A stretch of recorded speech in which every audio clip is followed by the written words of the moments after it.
Kashmiri grâce à leaders la are now force du somewhere peuple soudanais, in jail in grâce à la India. capacité de dialogue entre We know l'armée et that le young peuple, grâce au travail, là People, aussi, boys have been picked up. de l'Union africaine We know that et au rôle the hospitals are not de l'Éthiopie, functioning. dont je veux saluer ici, dans toute la One of the région, members la clairvoyance et l'engagement.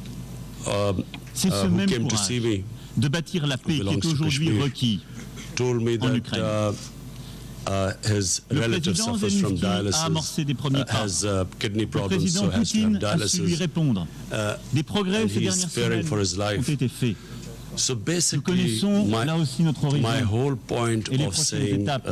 of coming here was Les accords de Minsk to highlight this. This is et la unprecedented. capacité à bâtir 8 sur le million terrain, people enfin, in an une open paix jail durable. Dans les prochaines semaines, is unprecedented nous in aurons this day and ainsi age. un sommet en format And then Normandie this au niveau nonsense that this des is a chefs d'État part of et de India, gouvernement. so the world should stay out. Sur chacun de ces sujets, Just to remind the world that there are la question qui 11 nous est à chaque fois posée, Security c'est comment Council, recréer UN un cadre Security de Council coopération resolutions efficace that entre États. recognize Kashmir as a Je crois disputed que c'est territory possible. and Je ne crois which pas que gave the right les to problèmes people qui of sont Kashmir aujourd'hui les nôtres the right of self-determination règlent through a dans la plebiscite dilution to des decide the responsabilités. destiny. That Et right has been en given quelque to the sorte, people of un Kashmir. mondialisme qui For oublie les 70 peuples. years, Et je this rejoins à plebiscite cet never égard took ce que place. le And président then Trump a dit ce unilaterally, matin. Et je ne this crois pas non plus BJP government que les crises que nous has vivons annexed se Kashmir. règlent davantage par le Why, recul they have nationaliste. gone against their own constitution. Je crois très revoked the profondément constitution of Article dans 370. le And patriotisme, so what we fear now, I mean, en tant qu'il est the next tout à point la is fois what is going to happen. l'amour de la patrie et What we l'aspiration fear, à l'universel. and which is the Je stated crois aim très of profondément dans la the BJP souveraineté, government, en tant qu'elle that est they will à la fois change the demography l'autonomie of pour Kashmir, soi-même et la nécessité to de change the coopérer. demography of an occupied Ce qu'il nous faut aujourd'hui, piece of land c'est is réinventer against the ce que je Fourth Geneva définissais Convention. It's considered a war mon dernier crime. discours devant vous comme un multilatéralisme fort. And secondly, Non pas dire notre multilatéralisme biggest worry est is fatigué, what nous nous happens écoutons pour once the nous-mêmes, curfew is nous n'avons lifted. plus aucune efficacité. Non, we fear with c'est d'acter qu'il n'y 900,000 a pas de soldiers solution there, sur le there will be a repli massacre. national, qu'il n'y a pas de solution And sans that's also coopération, what we are mais que trying cette to tell the world coopération doit community, that they produire must act on des it. résultats concrets, engager And des my acteurs other nouveaux. fear is Nous avons démontré l'efficacité that de ce India, multilatéralisme whatever fort. is happening in contemporain. Kashmir, will blame on Pakistan. Je crois que nous l'avons fait sur le climat. Last February, there was Lorsqu'après la décision américaine a de retrait de Kashmiri l'accord de boy Paris, who nous blew avons himself lancé up avec les Nations Unies, on la an Banque mondiale, le One Indian Planet military Summit. convoy. Il a permis de garder la cohésion, parents of the d'engager des boy acteurs said that nouveaux, he des was investisseurs, des radicalized entreprises. Nous l'avons encore vu hier by the lors security du sommet forces organisé on par les some Nations Unies. checkpoints or something. En engageant des Nothing to acteurs do with nouveaux, en Pakistan. créant la dynamique, en Yet résistant au Pakistan was délitement. immediately blamed for it. Et à cet égard, la ratification We, russe annoncée I went hier on de ce air même and said, accord if you give us any signe proof that Pakistan is involved, we'll une take forme de action. réussite de ces démarches. Est-ce que nous avons Before any engagé proofs sur de could nombreux come, sujets the des Indian coalitions jets le arrived. signe aussi. They C'est le bombed même us. multilatéralisme fort, In pragmatique que retaliation, nous Pakistani avons jets adopté went and pour bombed lutter India contre on le their way terrorisme back. sur Internet. They were Par le chased processus by d'Aqaba, two l'appel Indian de jets who were Christchurch shot le 15 down. mai dernier à Paris. Je veux Immediately, saluer we ici returned l'engagement the pilot du who roi fell de in Jordanie et de la Pakistan, and première we ministre de returned to India. Nouvelle-Zélande. Hier, nous avons unfortunately, marqué une avancée. That 50 was pays treated not ont as rejoint a cette gesture of initiative. peace. Des That we plateformes se didn't sont want engagées escalation between two pour prendre nuclear des armed protocoles countries. opérationnels et retirer It was les taken contenus as terroristes. a sign of weakness, how Nous we irons were encore scared plus of the loin. might of India. Mais nous avons une réponse concrète, And véritable. the sad fact is that Il nous faut unfortunately India poursuivre today is cette governed capacité à bouger, innover, répondre aux défis contemporains. by C'est aussi a l'esprit racist, du partenariat, a Hindu l'information et la supremacist démocratie. Il nous faut party, maintenant l'inventer RSS, en matière de sécurité. which was La banned grande in India difficulté 2 qui or est la 3 nôtre times aujourd'hui, as a c'est que terrorist organization. Nous ne savons plus RSS was stabiliser un responsible monde de for plus the en plus assassination conflictuel, of Mahatma alors Gandhi. que nous sommes sortis d'un duopole dans lequel nous avions vécu pendant des décennies. Prime Minister Narendra Nous Modi, n'avons who's a plus life vraiment member le of garant dernier RSS, ressort de nos was équilibres responsible for the pogrom which took place in profonds. Alors Gujarat, les désordres se sont installés. where 2,000 people were Et alors on tente souvent butchered, à régler efficacement burnt. les choses. Je crois très under profondément que his chief ce ministership, courage and de for bâtir la 3 paix days the state passe did par not la do anything. réaffirmation de nos valeurs. 150,000 people celle des became droits de l'homme et homeless. de la dignité de Muslims la became personne humaine, homeless. qui ne saurait souffrir Unfortunately, d'aucune forme de relativisme India has contemporain. Elle is passe par un past 6 réengagement years concret being governed sur l'ensemble by des an théâtres extremist d'opération que party. j'évoquais à l'instant, It pour believed bâtir la paix et la stabilité. in the et proposer ethnic cleansing of Muslims peuple from India. des This is solutions what the concrètes. founding fathers of RSS. You can just Google Courage and de la read what they said responsabilité ensuite. who they were impressed by. Sur beaucoup des défis qui sont les nôtres, Adolf Hitler, quand nous parlons des biens Mussolini communs contemporains, were their role du climat, models. de This is l'éducation, all, des you can just inégalités, Google it and you'll nous find. pouvons dire que nous savons, And this is what we face right now. voyons. The moment my party came Nous to avons power, aujourd'hui tous les we tried to experts do everything to make nous disent, mend nous our décrivent relationship with India. avec un détail inédit la I situation de approached notre him, I monde. called Prime Minister Modi, said we have similar problems. Si nous nous sommes You won't affaiblis, believe we have c'est que nous poverty, avons trop souvent unemployment, décidé and of de course remettre climate change. la It's going to vérité en affect cause, both Pakistan and de India. contester les faits, And all de these efforts privilégier were le court terme, rebuffed. parfois de protéger We thought it was certains because of the intérêts. election campaign. We thought Et la maybe perte de sens a s'est nationalist party Et la would réalité est là. pander to its base. Les So we waited inégalités till after the elections. And once the augmenter elections dans were notre over, monde. maybe, Entre eux. a nationalist party would pander to its base. So we waited till after the elections. And once the elections were over, we again approached them, and then we found that they were trying to push us into the FATF blacklist to bankrupt Pakistan. That's when we realized there was an agenda. And of course, on 5th August, the agenda came forward. They do not consider Muslims as equal citizens. Neither do they consider Christians as equal citizens. They do not believe in the Nehru-Gandhi secular plural Indian society. India is changing, has changed in the 6 years. I know India. I have friendships, I know through cricket, I know the India of Nehru and Gandhi, and I know what is going on now. So I'm alarmed, and I think the world leaders need to know. I've spoken to the world leaders. I've spoken to President Trump. I've spoken to Boris Johnson. I've spoken to Angela Merkel, to President Macron of France. I've spoken to the Muslim leaders. And this is the time for the world to act before this goes too far.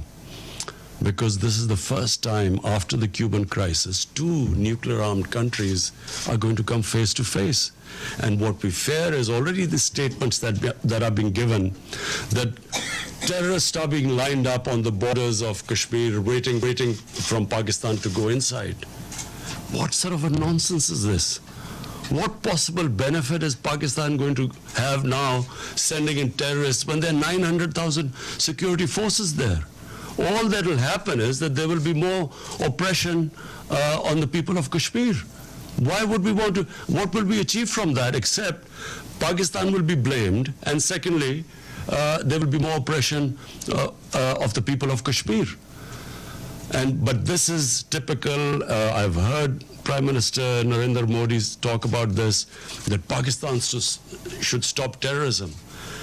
What is worse than this sort of state terrorism that is going on? How can anyone justify 8 million people locked up inside? What justification could there possibly be for this? For 50 days? Meeting cancelled here.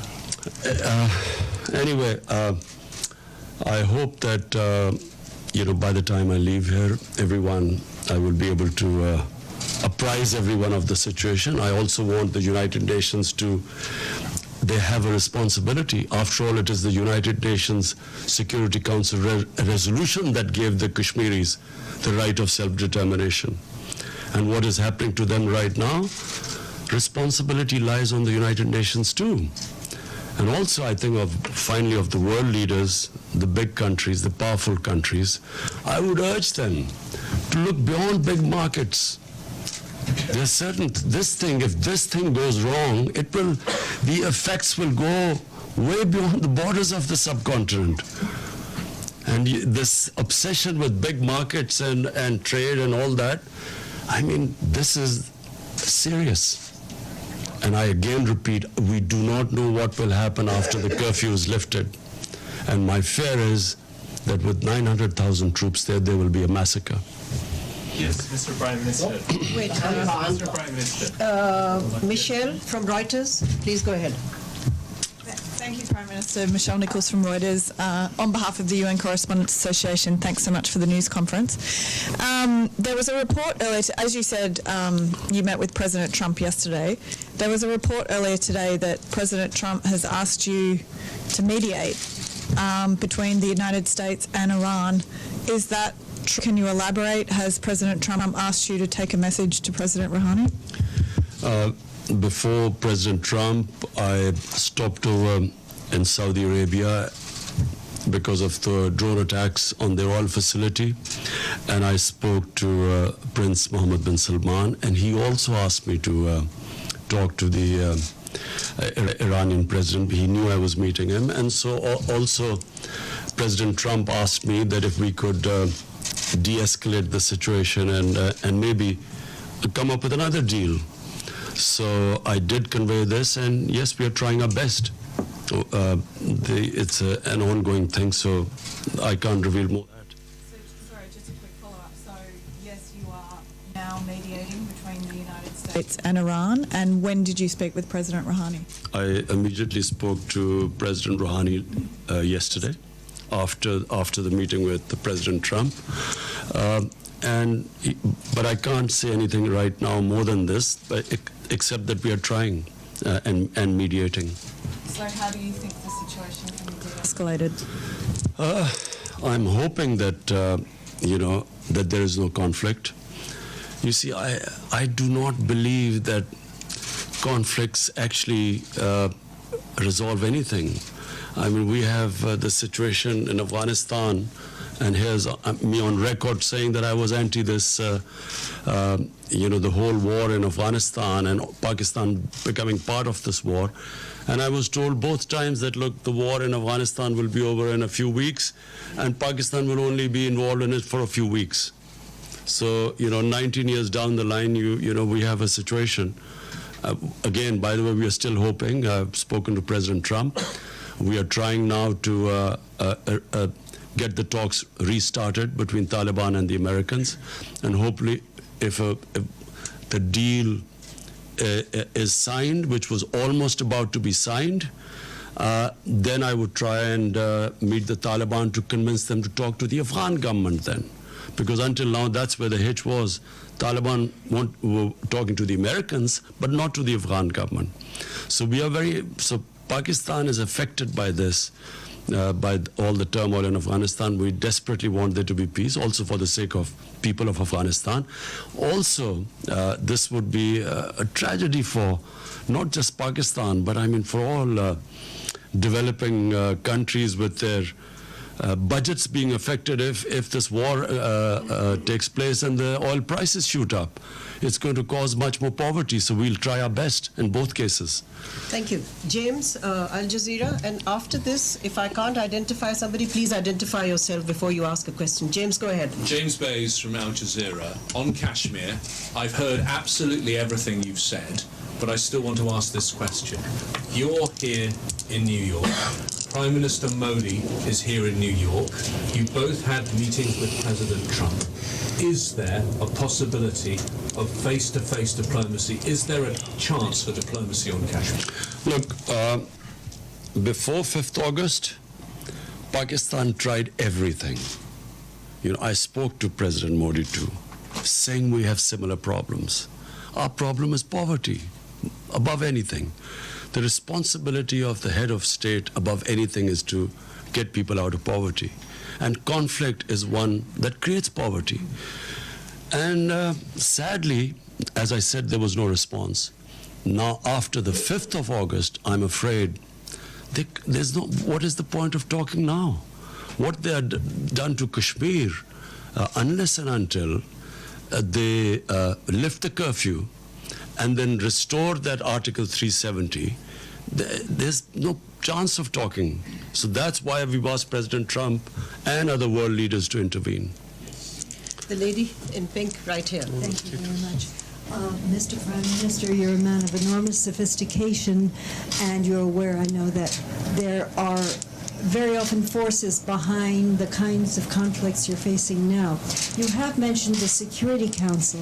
Now, one of my concerns, if this issue becomes before the Security Council, is there has been a tendency to attack Islamic countries, Iraq, Libya, and now Syria. And wouldn't it be risky to get the Security Council, with its multiple interests conflicting, involved in this? What would your expectation or hope be?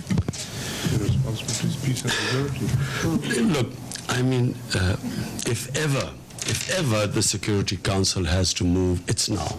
And I'll say for two reasons. One, the people of Kashmir are suffering simply because the Security Council could not implement its decision to allow them the right of self-determination. The 11 resolutions. So it's their responsibility. 8 million people are locked inside for 50 days. It's inhuman.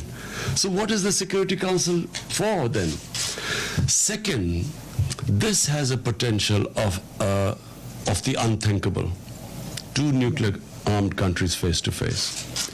Surely the Security Council came into being to stop this. I mean, this is as bad as it gets. Yeah. So here's me, the reason I started by saying, I would not have come out of Pakistan because, you know, we are just about coming out of a really difficult economic situation and governance issues and fighting a corrupt mafia. I would not have come here. But I'm alarmed because here's me, there's one prime minister that side, there's one this side. You know, a sane mind can't think of a nuclear war. No sane mind can think of it. We grew up and after the Cuban crisis, and all of us sort of knew that the Cold War was there because the other war was unimaginable. But when you have what you have in India right now, and I say this, who knows India? This is an ideology, a racist ideology, which believes in the supremacy of a Hindu race. The other races are not supposed to be equal. How do you reason with them? How do you reason with what they've done in Kashmir? I mean, would you expect a civilized society to do what they've done? I'm locked in, 8 million people. So therefore, I'm worried that if this goes on, there can easily be a miscalculation. And that's why the United Nations must act.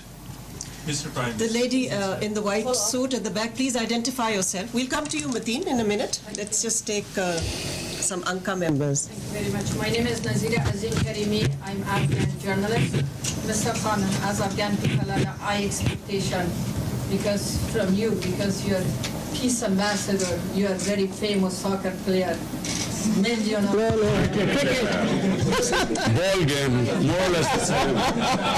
Ball is involved. very famous. As a peace ambassador, which role Pakistan should play to bring Taliban and the table to make negotiation with the Afghan government? What is the reason why they don't want to talk with Afghan government? Thank you. Thank you. Well, this was a sticking point, as you're right, that the Taliban were willing to talk to the Americans, but not to the Afghan government. And at one point, the Taliban wanted to meet me, but I asked the Afghan government, and they asked me not to meet them. So the reason they said was that until President Ghani came to Pakistan, only then afterwards I should meet them. So I was planning to meet them once they had signed the deal with the Americans, and I would have met them for only one reason, that they should now talk to the Afghan government. But unfortunately, on a tweet, we found out that the deal was off. But, you know, it's very sad because that was very close. And once the deal was made, then, you know, the progress would have been made. But let me just be clear. There is no military solution, which is what I've been saying for a long time. And once the Afghans get together, they will find a solution. It must be, you know, if the government sits down with the Taliban, they'll find a solution. But it's a question of getting them there. Iftikhar, APP. Thank you, Prime Minister. Iftikhar from Associated Press of For weeks you have been calling for lifting of siege in occupied Kashmir. And in this connection you have met representatives of international humanitarian organizations. What is it that prevents them to carry out their mandatory task of providing relief to the Kashmiri people and to visit the prisoners, which they are mandated to do?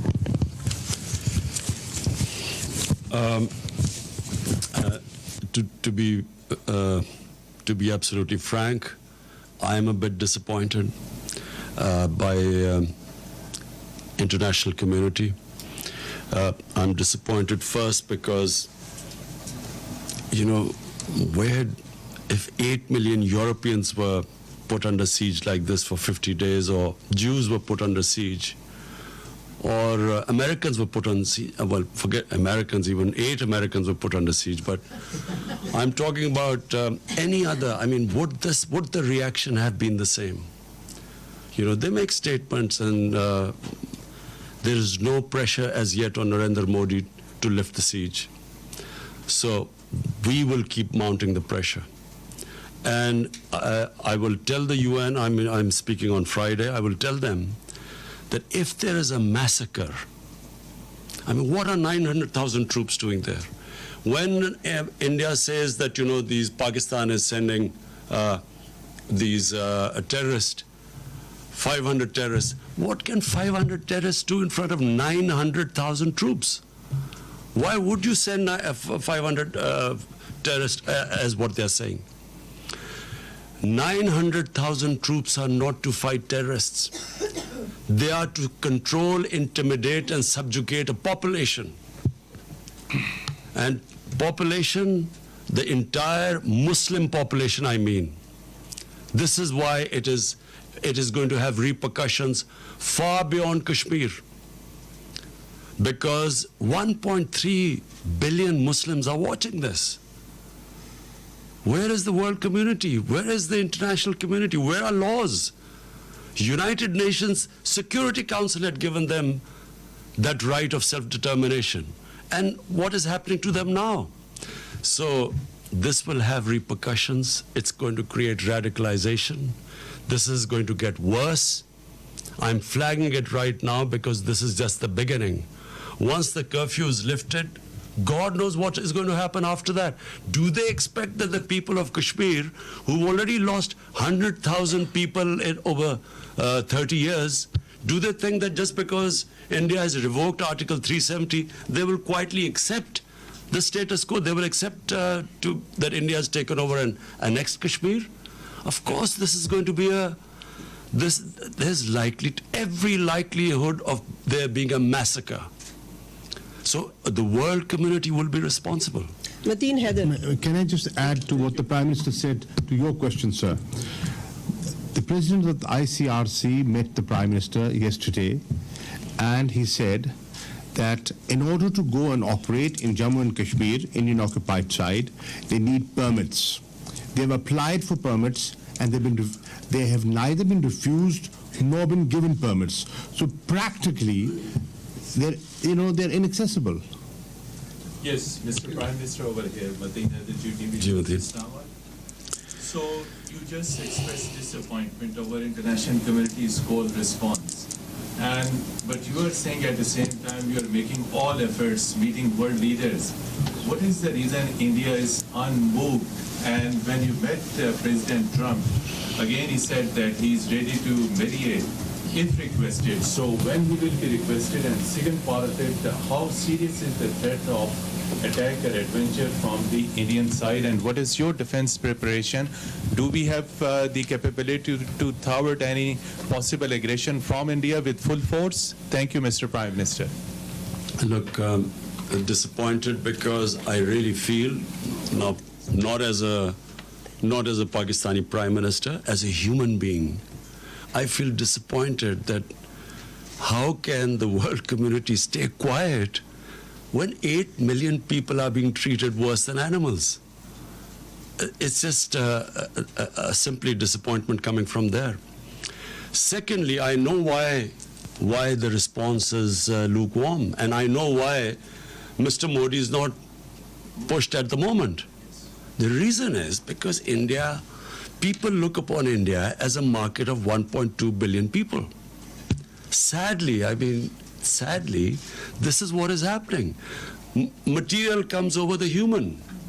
So it's because it's a big market, they know it's wrong. Everyone I've spoken to knows this is wrong. Some are appalled by it. But they keep quiet because in the end they start thinking of a market. But my simple message, those who are looking at a big market, this can go very wrong. To your point, to your second question, last time when they made Pakistan an excuse for this, a boy brutalized by the Indian security forces who blew himself up, they blamed Pakistan and bombed us. And once a conflict starts between two nuclear-armed countries, and I told the Indian public too on television, I said it will go beyond my hands, or your Prime Minister's hands once it starts. Who knows where it's going to end up? So it's madness to allow this whole situation to deteriorate further, because it's only going to deteriorate. But again, I repeat, what will happen when you lift the curfew? What is going to happen? What do they think that the Kashmiris, after how they've treated them, are they going to quietly now accept India, that India has taken over Kashmir and they'll accept it? I think, I fear there's going to be a bloodbath. And that's when things will start deteriorating very rapidly. I know you all want to ask questions. I'll come to you one by one. The lady in the blue, please go ahead, and if you can identify yourself. Thank you. Thank you, Ambassador. Thank you, Mr. Prime Minister. Betül Yürük from the Turkish news agency Anadolu. You had a meeting with Turkish President Erdogan yesterday. Do you think Turkey could play a role to help resolve the issue between Pakistan and India? Thank you. Well, first of all, I really want to thank President Erdogan for mentioning today Kashmir in his speech.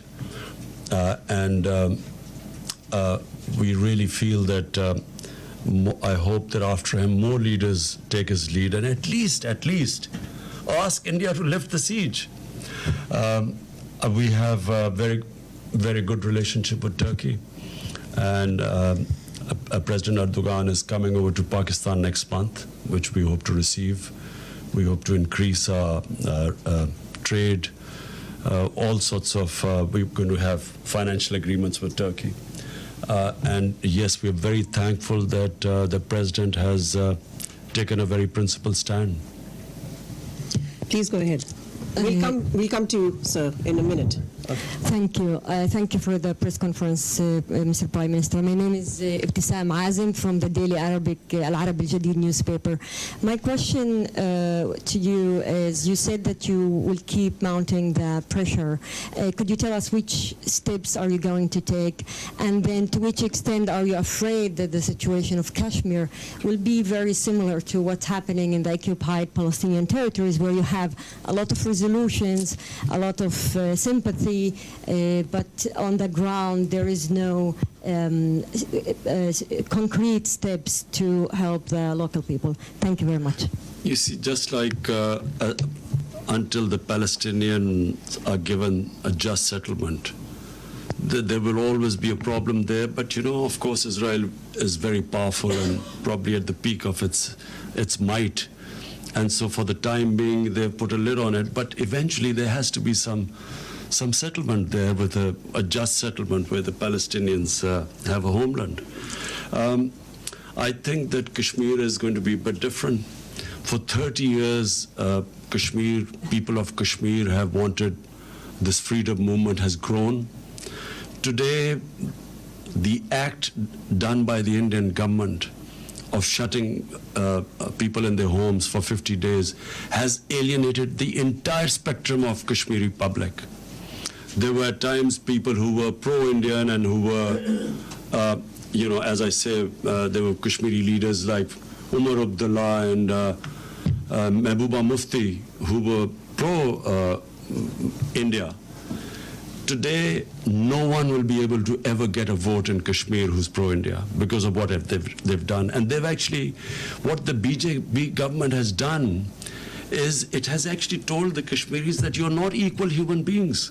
They do not consider them human beings. Only, hence a mindset can put people inside what they've done.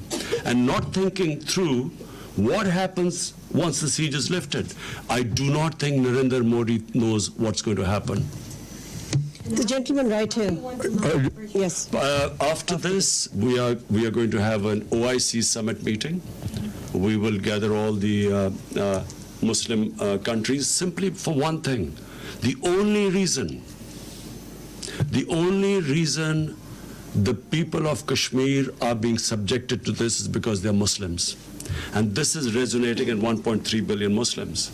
And it's very important for Muslim world to play its part, because they're only suffering because they're Muslims. The Hindu Kashmiris are not suffering. And that's why it is important for them to take a stand. Because if the Muslim countries don't take a stand for whatever reason, for their own trade or whatever agreements, that's what leads to radicalization when the governments do not express the wishes of the people and when they see injustice. So I hope that, the Muslim countries, we will have the OIC meeting next month. Joseph Klein of Canada Free Press. You've been quoted as saying that Pakistan had originally trained al-Qaeda forces, and also that you regretted the decision by the Pakistani government after the 9/11 attack to side with America against what would then refer to as terrorists. What assurances have you given to President Trump that Pakistan will indeed help in the fight against terrorists, including within Pakistan, that are aligned with the Taliban? Because I believe the second in command in the Provisional Transition Commission or council that was being considered has significant ties with the terrorist organization in Pakistan. So what kind of assurances are you willing to give? Let me, what I said, and let me explain it in the exact context which I spoke. 1979, the Soviets invaded Afghanistan. 1980-81, the Americans decided to back Pakistan, back the freedom struggle in Afghanistan. And in 80s then, jihad was declared against the Soviets, and Muslims from all over the world were invited to participate in the jihad, means a freedom struggle for Afghanistan against the Soviets. Amongst them were Al-Qaeda. All these different organizations, Mujahideen groups, all arrived in Pakistan to defeat the Soviets in Afghanistan. And of course, Pakistan trained them, but they were funded by the Americans, by the Western countries, because all the Western countries backed the Afghan jihad. So my whole point was that then Mujahideen, who were doing, the Russians would call terrorism, but then we would call them freedom fighters. They were trained in the art of guerrilla warfare, which the Russians called terrorism. And so when the Soviets left, my whole point is that the United States also packed up and left. And we were left with the groups. So I was just explaining how come when they talk about Pakistan having these groups, this is how we ended up having the groups.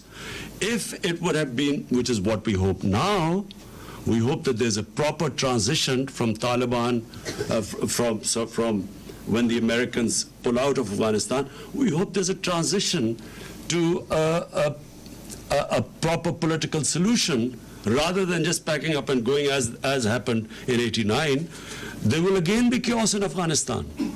So my whole point is that when they left, chaos happened in Afghanistan. Pakistan had the fallout. We were left with these groups, all dressed up and nowhere to go. And we were blamed in the end.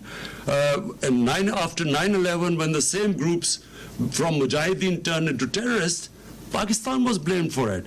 We were given the job now to clear this up. And we ended up losing 70,000 people from 2003 onwards.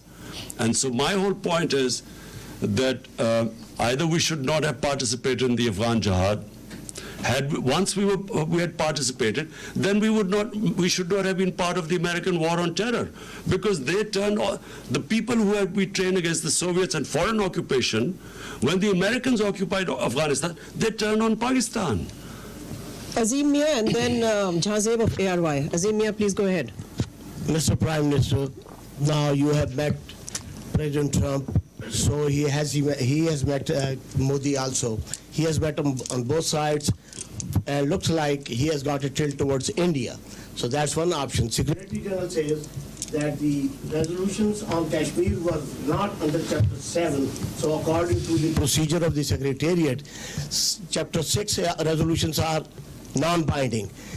And in all that kind of a situation, what are the options left, except appealing to the international community? Because the international community looks like that right now, in the face of Indian-American alliance, things are getting bad. So what procedures you are going to adopt, and what is your approach, and where are you heading? Thank you. Azim, did you say I begged President Trump? No, you met President. Oh, thanks. I don't. I've never begged from anyone. So I have met, and I apprised President Trump exactly of the situation, and I have told him, like I have told you, the gravity of the situation. This could go serious. Look, intelligent human beings start thinking ahead. I mean, you have to think of the hope for the best, but you should be prepared for the worst. The worst scenario in this is unthinkable. Normal human beings do not think of that. And so therefore, it is my job to tell them, in my opinion, things will deteriorate. We will keep them apprised. At least we have informed the world community what's going on. And as time goes on, and I fear that this is going to end up in a massacre, at least we will be able to tell the world community, and if India blames Pakistan for this, then at least the world would know about it. Previously, it was anything that happened in India. Look, what has been going on in the past? After 9/11, you used that magic word, Islamic terrorism, and all humanitarian rights were waved aside. You could do whatever you like with the people, provided you could term them as Islamic terrorists. And this is exactly what Narendra Modi is doing. This near genocide which he's about to commit, he's blaming it on Islamic terrorism, hoping that he'll get away with it. And that's why it's important for us to communicate with the Western world and civilized world and tell them what is happening. That's why we're telling them, send your own observers and find out what's happening. If India has nothing to worry about, and guess what the excuse of shutting down, putting people under curfew and shutting them in their houses for 50 days, the excuse is that this is to develop Kashmir. This is for prosperity of Kashmir. This is what the Narendra Modi position is. So it's important for us to tell the world, and I know now, I'm satisfied that at least everyone knows. I've apprised all the major world leaders of the situation in Kashmir. The follow-up question is... No, Azimia. No, Azimia. No, there are other people who want to ask a question. Go ahead, Jahzeb. Thank you, Ambassador Malia. This is Jahzeb Ali from ARY News TV, Pakistan. Prime Minister, like President Trump, Secretary General of the United Nations also offered to mediate between India and Pakistan on Kashmir issue. On Kashmir issue. So, sir, you still have to beat him. Sir, will you comment on the role of United Nations? I mean, United Nations also failed to implement its own resolutions for the last many years. So, in your opinion, what's the reason for that? Thank you, Jahzeb. Jahzeb, inshallah, you will see that this issue is not now going to die down. You will see in time. Don, Anwar Iqbal or Masood Haider, you decide amongst the two. Anwar. Huh?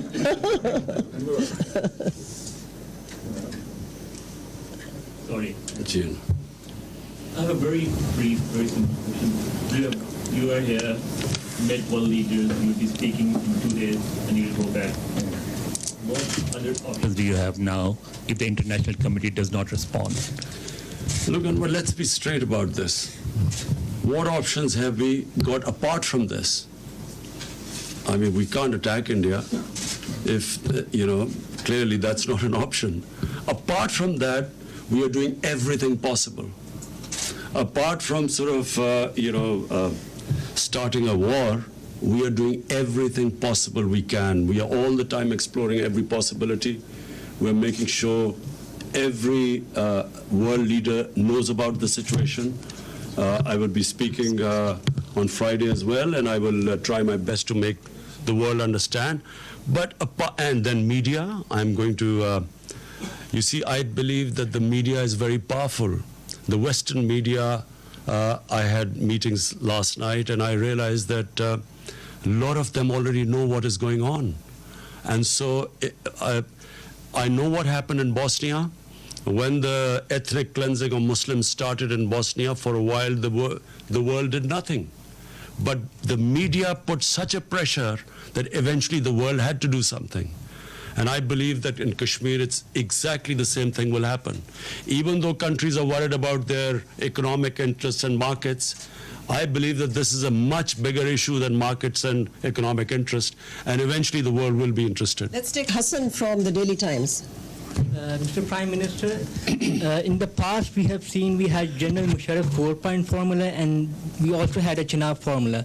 What proposal would you suggest to resolve Kashmir if you were able to talk to India in the near future? For a start, they have to lift the curfew. That's the beginning. I mean, this inhuman curfew of 50 days. Even the Congress party in India has commented that poor people have been shut inside for 50 days. 50 days they've... no one knows what's happening with all the prisoners, political prisoners, thousands of them. Thank you very much. In that formula, there was a problem. And the problem was the third party, the most affected party, the Kashmiris, were not in the loop. We have one last question. Go ahead. Muhammad Ikram, Voice of America, US service, we broadcast to Pashto region, Pakistan, Afghanistan.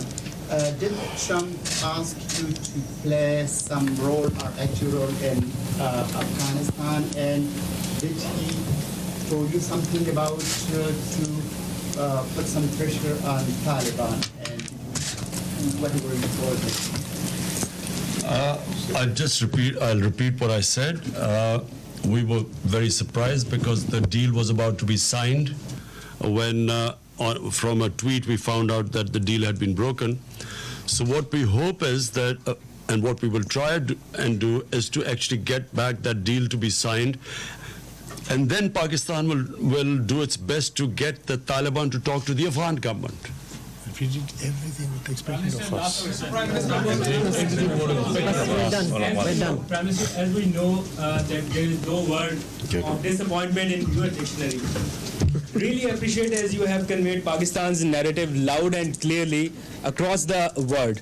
During these days, you have met with different head of states, including Donald Trump. Now, in your opinion, what they are thinking and how much they are convinced? If no mediation, then what next? Look, the disappointment is not because I think that people of Kashmir, I feel that what Narendra Modi has done, he has boxed himself into a blind alley. There is nowhere for him to go from now onwards except a general massacre of people of Kashmir when the curfew is lifted. There's no other way for him to go. So I feel that from now onwards, and I know that the people of Kashmir for 30 years have been fighting for their independence, and 100,000 have lost their lives. They have lost fear of death. When a population, and you're talking about not a few thousands, 8 million people, when they lose fear of dying, and freedom becomes much more important than living a life of a slavery, I don't think that he will be able to stop this now. I think the momentum will gain pace.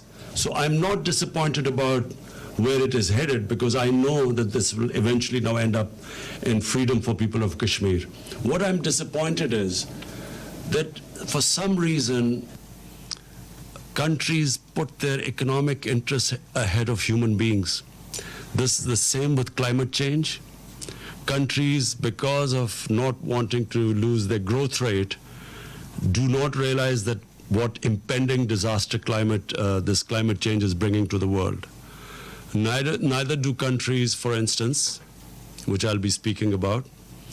This money laundering which comes from the developing world into the rich countries every year, billions and billions of dollars from poor countries moves to rich countries through corruption, ruling elites of developing world, taking the money out, and unfortunately, because if anything, the richer countries gain from it, they do not take any steps to stop it. This is a plunder of the poor countries. The poor countries are getting poorer, the rich are getting richer, and these criminals who plunder the poor countries have an easy way of parking their money, buying flats in New York and London. And that's what we want. We want the world to take notice of this. The richer countries, they should have strong money laundering laws. They should, if we can identify that money has been stolen from our countries, it should be immediately given back to us. But no recovery so far. But this is the problem, because the laws are so complicated, and if the rich countries want, they can easily tighten the laws so that it will be the biggest deterrent for these criminals in third world to take the money out. Thank you.